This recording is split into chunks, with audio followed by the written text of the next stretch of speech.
have a rally in this kind of weather, dancing and singing certainly helps. Good day, friends and sisters and brothers. It's my pleasure to be able to be here and bring greetings of solidarity from the 65,000 members of the Newfoundland Labrador Federation of Labour, working women and men.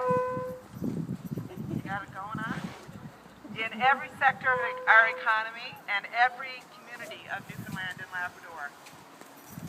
I'm honored to be here to raise our voice with yours in common cause. And I say common cause because the damage contained in these two monster bills from the Harper government, C-38 and C-45, is something that must be of concern to every single Canadian, every single worker, every single Aboriginal, every single citizen of this country. These bills are an attack on all of us, on treaty rights, on labor rights, on the environment.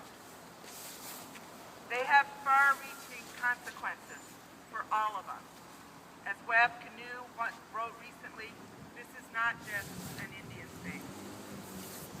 The labor movement has denounced these bills not just because 20,000 of our members will lose their jobs, but because the bills include changes to unemployment insurance that are about attacking the unemployed rather than unemployment. They include changes to old age security that will force young people to work longer than their parents, vulnerable workers to work longer than wealthy Canadians. They include changes to the temporary foreign worker program that allow employers to pay migrant workers 30% less than their co-workers. These bills mean a loss of important services like search and rescue and food inspection. And yes, they are an attack on treaty rights and on our waters and on our very democracy.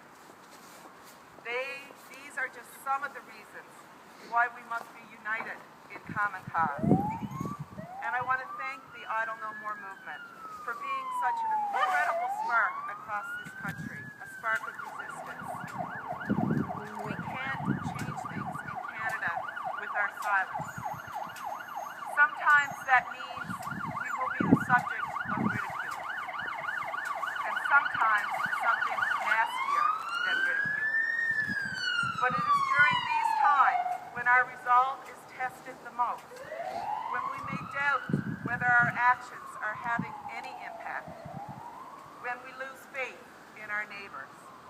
It is these very times that we must find the courage to continue our quest. This is when we must work the hardest to build solidarity in our communities and in our workplaces.